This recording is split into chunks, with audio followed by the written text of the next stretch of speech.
Chocolate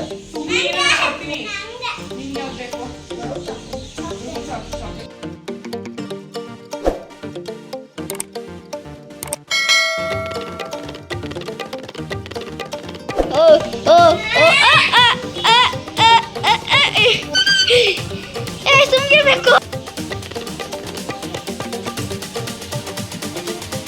ಅಲ್ಲೇ ಮಾಡ್ಕೊಂಡು ಇದಕ್ಕೆ ನಿನ್ನೆ ವಿಡಿಯೋ ಮಾಡ್ತಿರೋದು.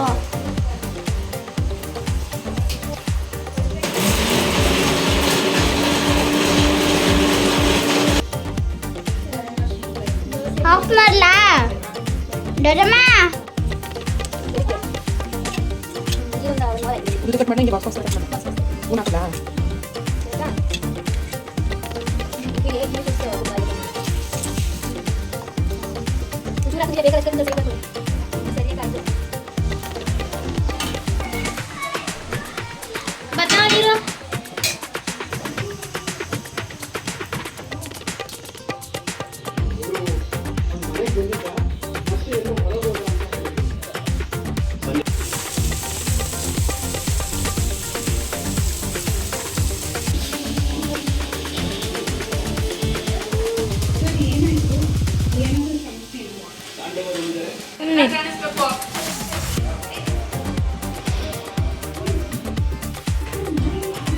ಇಲ್ಲಿ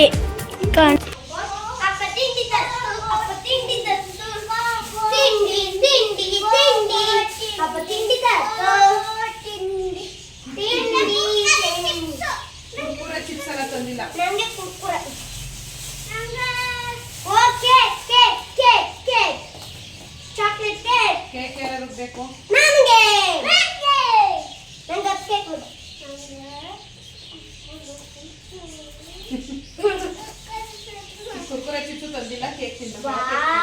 ನನಗೆ ಚಾಕ್ಲೇಟ್ ನಿಮ್ಗೆ ಯಾವ್ದು ಬೇಕು? ಚಾಕ್ಲೇಟ್ ತಟ್ಟೆ ಹಿಡಿಯೋ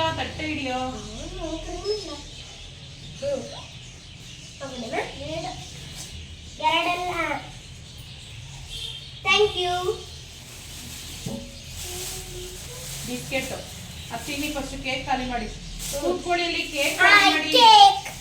ಬಿಸ್ಕೆಟ್ ಕಣೋ, ಜಾಮು ಬ್ರೆಡ್ಗೆ ಈ ಕೇಕ್ ಎತ್ಕೊಂಡು. Hi everyone, welcome back to my channel. So friends, ನಾನು ಲಾಗ್ಗಳನ್ನ ಹಾಕೋದು ತುಂಬ ಕಡಿಮೆ ಮಾಡಿಬಿಟ್ಟಿದ್ದೀನಿ. ಯಾಕಂದರೆ ಬೇರೆ ಕೆಲಸದಲ್ಲಿ ತುಂಬ ಬ್ಯುಸಿಯಾಗಿರೋದ್ರಿಂದ ಸ್ವಲ್ಪ ವೀಡಿಯೋಸ್ಗಳನ್ನ ಕಡಿಮೆ ಮಾಡ್ತಾಯಿದ್ದೀನಿ. ಹಾಗಾಗಿ ಇನ್ಮೇಲೆ ಕಂಟಿನ್ಯೂಸ್ ಆಗಿ ಹಾಕೋಣ ಅಂತ ಅಂದ್ಕೊಂಡಿದ್ದೀನಿ. ಸೊ ಈ ವಿಡಿಯೋ ಬಂದು ತುಂಬ ಹಿಂದಿನದ ವಿಡಿಯೋ, ಅಂದರೆ ಸುಮಾರು ಒಂದು 20 days ಬ್ಯಾಕ್ ಈ ವಿಡಿಯೋ ಬಂದು. ಸೊ ಇವತ್ತು ಈ ವಿಡಿಯೋ ಹಾಕೋ ಒಂದು ಟೈಮ್ ಬಂತು. ಹಾಗಾಗಿ ಈ ವಿಡಿಯೋನ ನಾನು ಅಪ್ಲೋಡ್ ಮಾಡ್ತಾಯಿದ್ದೀನಿ.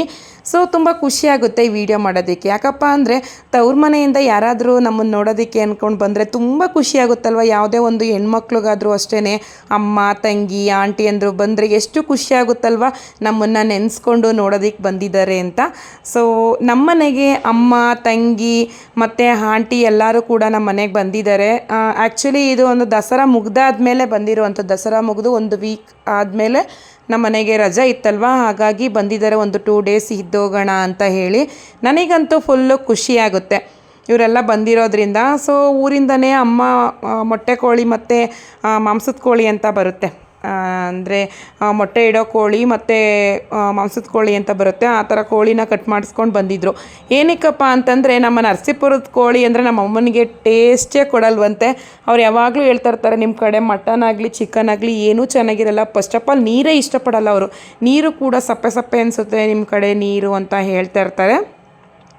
ಸೊ ಹಾಗಾಗಿ ಅವರೇ ಚಿಕನ್ ಮತ್ತು ಮೊಟ್ಟೆ ಕೋಳಿ ಮತ್ತು ಕೋಳಿ ಎಲ್ಲನೂ ಕೂಡ ತೊಗೊಂಡು ಬಂದಿದ್ದಾರೆ. ನನ್ನ ತಂಗಿ ನಾನ್ ವೆಜ್ ಮಾಡೋದ್ರಲ್ಲಿ ಎಕ್ಸ್ಪರ್ಟ್, ತುಂಬ ಅಂದರೆ ತುಂಬಾ ಚೆನ್ನಾಗಿ ಮಾಡ್ತಾಳೆ. ಸೊ ಈಗ ಯಾವುದಾದ್ರೂ ಒಂದು ಕೆಲಸದಲ್ಲಿ, ಯಾವುದಾದ್ರೂ ಒಂದು ಕಲೆಯಲ್ಲಿ ಒಬ್ಬೊಬ್ಬರು ಎತ್ತಿದ ಕೈ ಅಂತ ಹೇಳ್ತಾರೆ. ಒಬ್ಬರು ಚಿತ್ರಕಲೆಯಲ್ಲಿ ಇದ್ದರೆ, ಒಬ್ಬರು ಹಾಡು ಹೇಳೋದ್ರಲ್ಲಿ, ಒಬ್ಬರು ಅಡುಗೆ ಮಾಡೋದ್ರಲ್ಲಿ. ಆ ರೀತಿ ನನ್ನ ತಂಗಿ ನಾನ್ ವೆಜ್ ಅಡುಗೆ ಮಾಡೋದ್ರಲ್ಲಿ ತುಂಬ ನೈಪುಣ್ಯತೆನ ಹೊಂದಿದ್ದಾಳೆ ಅಂತಲೇ ಹೇಳ್ಬೋದು. ಯಾಕಂದರೆ ತುಂಬ ಅಂದರೆ ತುಂಬ ಚೆನ್ನಾಗಿ ಮಾಡ್ತಾಳೆ ನನ್ನ ತಂಗಿ. ನಮ್ಮ ಮನೇಲಾಗಲಿ, ಅವ್ರ ಹಸ್ಬೆಂಡ್ ಮನೇಲಾಗಲಿ, ನನ್ನ ಮನೆಗೆ ಬಂದಾಗಲಾಗಲಿ ಅವಳು ನಾನ್ ವೆಜ್ನ ಅವಳೇ ಮಾಡೋದು, ಅವಳ ಕೈಲೇ ಮಾಡಿಸೋದು. ಎಕ್ಸ್ಪೆಷಲಿ ನಮ್ಮ ಮನೆಯವರಂತೂ ಪುಟ್ಟಿ ಮಾಡೋ ನಾನ್ ವೆಜ್ ಅಂದರೆ ತುಂಬ ಇಷ್ಟಪಡ್ತಾರೆ. ಹಾಗಾಗಿ ಬಂದಿದ್ದ ತಕ್ಷಣವೇ ಪಾಪ ಅವಳು ಅಡುಗೆ ಮಾಡ್ತಿದ್ದಾಳೆ. ಆಮೇಲೆ ನೀನೇ ಮಾಡೇ ಆ ಥರ ಎಲ್ಲ ಏನು ವಾದ ಮಾಡಲ್ಲ, ಕೊಡು ನಾನೇ ಮಾಡ್ಕೊಡ್ತೀನಿ ಹೋಗ್ಲಿ ಇಷ್ಟಪಡ್ತಿರಲ್ಲ ಅಂತ ಮಾಡಿಕೊಡ್ತಾಳೆ. ಸೊ ವೆಜ್ ಅಡುಗೆ ನಾನು ಅಡುಗೆ ಮಾಡೋದನ್ನ ಇಷ್ಟಪಡ್ತಾರೆ. ನಾನ್ ವೆಜಿಟೇರಿಯನ್ನ ನನ್ನ ತಂಗಿ ಅಡುಗೆ ಮಾಡೋದನ್ನ ನಾವೆಲ್ಲ ಇಷ್ಟಪಡ್ತೀವಿ. ಸೊ ಹಾಗಾಗಿ ನೀವು ಇಲ್ಲಿ ನೋಡ್ತಾ ಇರ್ಬೋದು, ಚಿಕನ್ ಎಲ್ಲ ತೊಳೆದಿಟ್ಟಿದ್ದೀವಿ. ಈಗ ಇಬ್ಬರು ಸೇರಿಕೊಂಡು ಅಡುಗೆ ಮಾಡ್ತಾಯಿದ್ದೀವಿ. ನಾನು ಅವಳಿಗೆ ರುಬ್ಬೋದಕ್ಕೆಲ್ಲ ಎಲ್ಪ್ ಮಾಡಿಕೊಟ್ರೆ ಅವಳು ಬೇಗ ಫ್ರೈ ಮಾಡಿ ಅಡುಗೆ ಮಾಡೋದಕ್ಕೆ ಸರಿ ಹೋಗುತ್ತೆ ಅಂತೇಳಿ ರೆಡಿ ಮಾಡ್ತಾಯಿದ್ದಾಳೆ. ಅವರು ಕೂಡ ಮಧ್ಯಾಹ್ನದ ಊಟ ಮಾಡ್ಕೊಂಡು ಬಂದಿರಲಿಲ್ಲ, ಡೈರೆಕ್ಟ್ ಇಲ್ಲೇ ಊಟ ಮಾಡೋಣ ಅಂದ್ಕೊಂಡು ಬಂದಿದ್ದರು. ಆಲ್ರೆಡಿ 3 ಗಂಟೆ ಆಗಿಬಿಟ್ಟಿದೆ. ಮಕ್ಕಳೆಲ್ಲ ಫುಲ್ಲು ಕಿರ್ಚ್ತಾ ಇದ್ದಾರೆ ಊಟ ಬೇಕು ಅಂತ ಹೇಳಿ. ಸೊ ಬೇಗ ರೆಡಿ ಮಾಡೋಣ ಅಂದ್ಕೊಂಡು, ಜಸ್ಟ್ ಮುದ್ದೆ ಬೇಡ ರೈಸ್ ಮಾಡೋಣ, ಸಂಜೆ ಕಬಾಬ್ ಮಾಡೋಣ ಅಂತ ಒಂದು ಐಡಿಯಾ ಇದೆ, ಫಸ್ಟ್ ಫಿಶ್ ಫ್ರೈ ಏನಾದ್ರೂ. ಹಾಗಾಗಿ ಜಸ್ಟ್ ಒಂದು ರೈಸು ಸಾಂಬಾರು ಚಾಪ್ಸ್ ಮಾಡೋಣ ಅಂದ್ಕೊಂಡು ಈಗ ರೆಡಿ ಮಾಡ್ತಾಯಿದ್ದೀವಿ. ಇವರು ಬಂದಿದ್ದ ತಕ್ಷಣವೇ ನಾನ್ ವೆಜ್ ಅಡುಗೆ ಮಾಡೋದು, ಅವ್ರನ್ನ ಚೆನ್ನಾಗಿ ಬಾಣಿಸೋದು ಅದೆಲ್ಲ ಇಂಪಾರ್ಟೆಂಟು. ಸೊ ಎಲ್ಲರೂ ಕೂತ್ಕೊಂಡು ನಮ್ಮೂರಲ್ಲಿ ಏನು ನಡೆದಿದೆ ವಿಷಯಗಳನ್ನ, ಅಂದರೆ ಏನಾದರೂ ಮನೆಗಳಲ್ಲಿ ಏನಾದರೂ ಒಂದು ಒಳ್ಳೆ ಕಾರ್ಯಕ್ಕೆ ಕೈ ಹಾಕ್ತಾ ಇರ್ತೀವಿ, ಆ ವಿಷಯನ ಶೇರ್ ಮಾಡ್ಕೊಳ್ಳೋದ್ರ ಜೊತೆಲಿ ಕೂತ್ಕೊಂಡು ಅಕ್ಕ ತಂಗಿರು ಅಮ್ಮನ ಜೊತೆ ಕೂತ್ಕೊಂಡು ಮಾತಾಡೋದು ಅಂದರೆ ತುಂಬಾ ಖುಷಿಯಾಗುತ್ತೆ. ಅಮ್ಮ, ನಾನು, ತಂಗಿ ಎಲ್ಲರೂ ಒಂದು ಕಡೆ ಕೂತ್ಕೊಳ್ಳೋದೇ ತುಂಬ ದಿನಗಳ ನಂತರ. ಯಾಕಂದರೆ ನಾವು ಒಂದೊಂದು ಕಡೆ ಇರ್ತೀವಿ, ಪುಟ್ಟಿಗೂ ಫ್ರೀ ಆಗಬೇಕು, ಅಮ್ಮನಿಗೂ ಫ್ರೀ ಆಗಬೇಕು, ನಾನು ಫ್ರೀಯಾಗಿ ಊರಿಗೆ ಹೋಗಬೇಕು. ಅಂಥ ಟೈಮ್ಗಳಲ್ಲಿ 3 ಜನ ಕೂತ್ಕೊಂಡು ಮಾತಾಡೋದು ತುಂಬಾ ರೇರು. ಅಮ್ಮ ಬರೋದೇ ವರ್ಷಕ್ಕೊಂದು ಸಾರಿ, ದಸರಾ ಟೈಮಲ್ಲಿ ಮಾತ್ರ ಬರ್ತಾರೆ. ಅಮ್ಮನಿಗೆ ತುಂಬಾ ಖುಷಿಯಾಗುತ್ತೆ ಇಲ್ಲಿಗೆ ಬರೋಕ್ಕೆ. ಇನ್ನೊಂದು ಏನಪ್ಪ ರೀಸನ್ ಅಂದರೆ, ಅಮ್ಮನಿಗೆ ಅಪ್ಪನ ಮನೆಯೇ ಇಲ್ಲ ಈಗ. ನಮ್ಮ ಅಮ್ಮನಿಗೆ ಅದೊಂದು ನನಗೆ ತುಂಬಾ ಬೇಜಾರಾಗುತ್ತೆ. ಸೊ ಹಾಗಾಗಿ ಅಮ್ಮನ ವರ್ಷಕ್ಕೊಂದು ಸಲ ಆದರೂ ನಮ್ಮೂರಿಗೆ ನಾನು ಕರೆಸ್ಕೊತೀನಿ. ನಮ್ಮ ಅಜ್ಜಿ ಇದ್ದಾಗ ಆಗಾಗ ಕರೆಸ್ಕೊತಿದ್ರು. ಆದರೆ ಅಜ್ಜಿ ಹೋದ್ಮೇಲೆ ಅಲ್ಲಿನ ಇದನ್ನ ಪರಿಸ್ಥಿತಿನೇ ಚೇಂಜ್ ಆಗಿಬಿಡ್ತು. ನಮ್ಮಮ್ಮ ನಿರಪರಾಧಿಯಾಗಿದ್ದರು, ಅಲ್ಲಿ ಅಪರಾಧಿ ಸ್ಥಾನದಲ್ಲಿ ನಿಂತ್ಕೊಂಡ್ರು. ಅದಂತೂ ತುಂಬ ಬೇಜಾರಾಗುತ್ತೆ. ಅಮ್ಮ ಎಲ್ಲರಿಗೂ ಎಲ್ಪ್ ಮಾಡಿದ್ರು ಕೂಡ, ಅದು ಎಲ್ಪ್ ಮಾಡಿದ್ರು ಅನ್ನೋ ಅಮ್ಮನ ಕೈನೇ ಅವರು ನೆನೆಸ್ಕೊಂಡಿಲ್ಲ. ಸೊ ಆದರೆ ನಮ್ಮ ಅಮ್ಮನ ನಾವು ಚೆನ್ನಾಗಿ ನೋಡ್ಕೊತೀವಿ. ನನ್ನ ತಮ್ಮ ಅಂತೂ ತುಂಬ ಚೆನ್ನಾಗಿ ನೋಡ್ಕೊತಾನೆ. ಆ ಕೊರಗನ್ನ ನಾವು ಹೋಗಿಸ್ಬೇಕು ಅಂತಲೇ ಹಿಂಸೆ ಮಾಡಿ ಕರೆಸ್ಕೊತೀನಿ, ಬಾ ಅಮ್ಮ ನೀನು 1-2 ದಿನ ಇದ್ದೋಗು ಅಂತೇಳಿ. ಅಮ್ಮನಿಗೂ ನಮ್ಮ ಅಪ್ಪನ ಮನೆ ಇಲ್ಲ ಅಂತ ಕೊರಗೆ ಬರಬಾರ್ದು, ಆ ರೀತಿಯೇ ನಾವು ನಮ್ಮ ಅಮ್ಮನ್ನ ನೋಡ್ಕೊಂಡಿದ್ದೀವಿ. ಸೊ ಈಗ ಮಾತು ಬೇಡ, ಯಾಕೋ ನನಗೆ ಗೊತ್ತಿಲ್ಲ, ಅಮ್ಮ ಬಂದಾಗ ಈ ವಿಷಯ ಹೇಳಬೇಕು ಅಂತ ಅನಿಸ್ತು, ಹಾಗಾಗಿ ನಾನು ಹೇಳ್ಕೊಂಡೆ ಅಷ್ಟೇ. ನೀವಿಲ್ಲಿ ನೋಡ್ತಾ ಇರ್ಬೋದು, ನಾನು ಅದೇ ವಿಷಯ ಮಾತಾಡೋಕ್ಕೆ ಅಂದ್ಕೊಂಡೆ ಬಂದೆ. ನಮ್ಮ ಅಮ್ಮನಿಗೆ ಅಪ್ಪನ ಮನೆ ಇಲ್ಲ ಅಂತಲೇ ಅಮ್ಮನ ದೂರದ ರಿಲೇಷನ್, ಅಂದರೆ ಅಣ್ಣ ತಮ್ಮದಿರ ಮಗಳು ಅಮ್ಮನಿಗೆ ಸೀರೆ ಕೊಡಿಸಿದ್ದಾರೆ. ಅದಂತೂ ತುಂಬ ಖುಷಿಯಾಗುತ್ತೆ. ಅವರೆಲ್ಲ ನೆನೆಸ್ಕೋತಾರೆ, ಅಮ್ಮನ ಜೊತೆಯಲ್ಲಿ ಇರೋರು ನೆನೆಸ್ಕೊಳ್ಳಲ್ವಲ್ಲ. ಅಮ್ಮನಿಗೆ ಏನು ಅಂದರೆ ಆರ್ಥಿಕ ಸಮಸ್ಯೆ ಏನೂ ಇರಲ್ಲ, ಅವ್ರಿಗೆ ಏನು ಬೇಕು ಅಂತ ಯಾರೋ ನೆನೆಸ್ಕೊಳ್ಳಲ್ವಲ್ಲ ಅಂತ ಅದೊಂದು ಬೇಜಾರಾಗುತ್ತೆ. ಸೊ ಅವ್ರು ಪ್ರೀತಿಯಿಂದ ಕೊಡಿಸಿದಾರಲ್ಲ, ಆ ಪ್ರೀತಿನ ನಾವು ಉಳಿಸ್ಕೋಬೇಕು. ಅವ್ರು ಎಷ್ಟು ನಮಗೆ ಮಾಡ್ತಾರೆ ಅದೇ ರೀತಿ ನಾವು ಅವ್ರಿಗೆ ಮಾಡಬೇಕು ಅನ್ನೋದು ನನ್ನ ಉದ್ದೇಶ. ಸೊ ನನ್ನ ತಂಗಿ ಮಗಳಿಗೆ ಫೀವರ್ ಆಗಿತ್ತು, ಹಾಗಾಗಿ ಅವಳಿಗೆ ನಾನ್ ವೆಜ್ ಊಟ ಬೇಡ ಅಂತೇಳಿ ಇವಾಗ ಫ್ರೂಟ್ ಕಟ್ ಮಾಡಿಕೊಡ್ತಾ ಇದ್ದೀವಿ. ನೋಡಿ ಎಷ್ಟು ಹಠ ಮಾಡ್ತಾ ಇದ್ದಾಳೆ.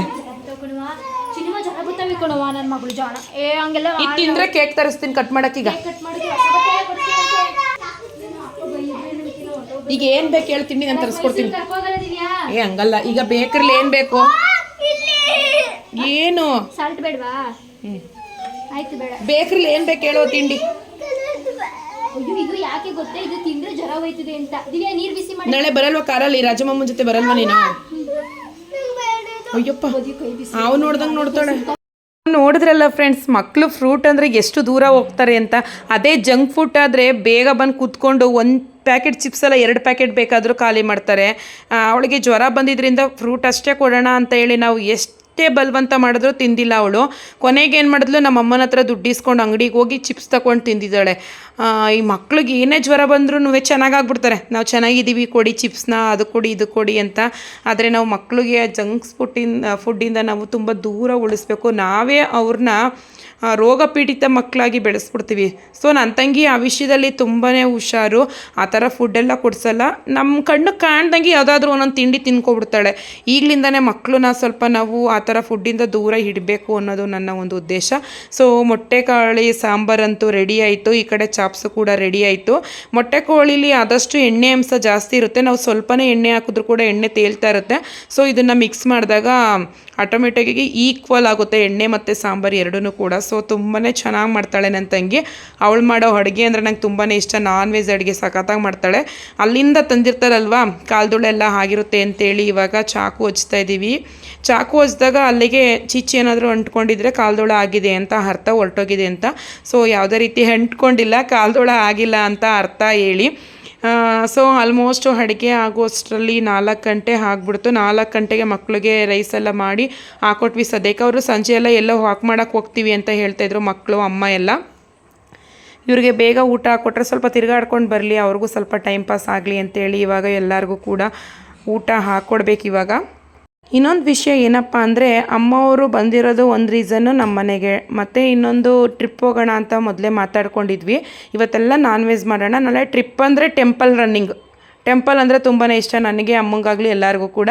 ಹಾಗಾಗಿ ಹಿಮವದ್ ಗೋಪಾಲ ಸ್ವಾಮಿ ಬೆಟ್ಟಕ್ಕೆ ಹೋಗೋಣ ಅಂತ ಅಂದ್ಕೊಂಡಿದ್ದೀವಿ. ಹಾಗಾಗಿ ರಾಜನ ಬರೇಳಿದ್ದೀವಿ ಮನೆಗೆ. ಸಂಜೆ ಬಂದು ಎಷ್ಟಾಗುತ್ತೆ ಅಮೌಂಟು ಅಂತೆಲ್ಲ ಮಾತಾಡಬೇಕು. ಹಾಗಾಗಿ ಬೇಗ ಬೇಗ ಊಟ ಮಾಡಿಕೊಂಡ್ರೆ ಒಂದಷ್ಟೊತ್ತು ವಾಕಿಂಗ್ ಹೋಗಿದ್ದು ಬರ್ತಾರೆ, ಅಷ್ಟರಲ್ಲಿ ನಾನು ಮನೆಯೆಲ್ಲ ಕ್ಲೀನ್ ಮಾಡ್ಬೋದು ಅಂತ ಹೇಳಿ ಈಗ ಎಲ್ಲರಿಗೂ ಕೂಡ ಊಟಕ್ಕೆ ಹಾಕ್ಕೊಟ್ಟಿದ್ದೀನಿ.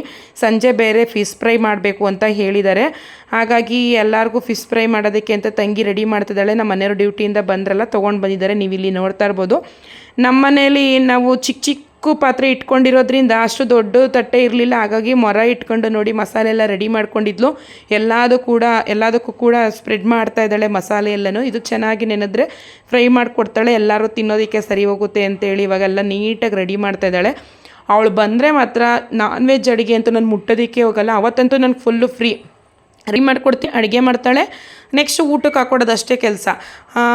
ವೆಜ್ ಅಡುಗೆ ಮಾಡಿದಾಗಂತೂ ಅವಳು ಬರೋದೇ ಇಲ್ಲ, ಸೋಫಾಯಿಂದ ಮೇಲಕ್ಕೆ ಎದ್ದಾಳಲ್ಲ, ಹಂಗೆ ಕೂತ್ಕೊಬಿಡ್ತಾಳೆ. ಕೈ ಕೊಟ್ಟರು ಕೂಡ 1-2 ತುತ್ತು ತಿಂತಾಳೆ ಅಷ್ಟೇ. ನನ್ನ ತಮ್ಮ ಆಗಲಿ ತಂಗಿ ಆಗಲಿ ನಾನ್ ವೆಜ್ ಅಂದರೆ ಊಟ ಮಾಡ್ತಾರೆ, ವೆಜ್ ಅಂದರೆ ಊಟ ಮಾಡೋದೇ ಸ್ವಲ್ಪ ಊಟ ಮಾಡ್ತಾರೆ, ಇಷ್ಟನೇ ಪಡಲ್ಲ. ಸೊ ಈಗ ಸಂಜೆ 7 ಗಂಟೆಗಿದೆ. ಯಾರ್ಯಾರಿಗೆ ಬೇಕೋ ಹಾಲು ಅವ್ರಿಗೆಲ್ಲ ಕಾಯಿಸ್ಕೊಟ್ಬಿಟ್ಟು ಇವಾಗ ನಾವು ಫಿಶ್ ಫ್ರೈ ರೆಡಿ ಮಾಡ್ತಾಯಿದ್ದೀವಿ.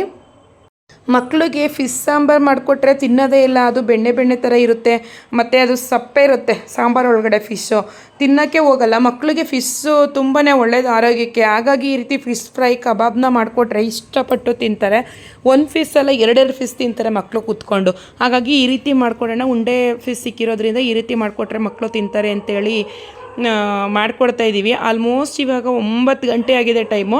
ಸೊ ಇವಾಗ ರಾಜನ ಹತ್ರ ಎಷ್ಟು ಅಮೌಂಟ್ ಆಗುತ್ತೆ, ಇಷ್ಟು ಜನ ಇದ್ದೀವಿ, ಯಾವ ಥರ ಗಾಡಿ ತಂದರೆ ಬೆಸ್ಟ್ ಅಂತೇಳಿ ಅವನ ಜೊತೆ ಎಲ್ಲ ಮಾತಾಡ್ಕೊಂಡು ಇವಾಗ ಎಲ್ಲ ಮನೆಯೆಲ್ಲ ಕ್ಲೀನ್ ಮಾಡಿ ರೆಡಿ ಮಾಡ್ಕೋಬೇಕು. ಪಾಪ ನಮ್ಮ ಗುಬ್ಬಿಗೆ ತುಂಬ ಜ್ವರ ಬಂದುಬಿಟ್ಟಿದೆ. ಅವಳು ತುಂಬ ಹಠ ಮಾಡ್ತಾಯಿದ್ದಾಳೆ, ಯಾರ ಹತ್ರಕ್ಕೂ ಬರ್ತಾಯಿಲ್ಲ, ಅಳ್ತಾನೆ ಇದ್ದಾಳೆ. ಪಾಪ ನನ್ನ ತಂಗಿ ಅಡುಗೆನೂ ಮಾಡ್ತಾಯಿದ್ದಾಳೆ, ಎತ್ಕೋತಾ ಇದ್ದಾಳೆ. ನಮ್ಮ ಹತ್ರ ಬರ್ತಾನೆ ಇಲ್ಲ. ಪಾಪ ಹೋಗ್ಲಿ ನಾನೇ ಮಾಡ್ತೀನಿ ಅಡುಗೆನ, ಹೋಗ್ಲಿ ಬಿಡೆ ಅಂತ ಹೇಳಿದ್ರೆ ಇರಲಿ ಬಿಡು ಮಾಡ್ಕೊಡ್ತೀನಿ ಅಂತ ಅವಳೇ ಮಾಡ್ತಾಯಿದ್ದಾಳೆ. ಸೊ ನಮ್ಮ ಕಡೆ ಇದನ್ನು ಮೊಗೆ ತೆಗಿಯೋದು ಅಂತ ಹೇಳ್ತಾರೆ.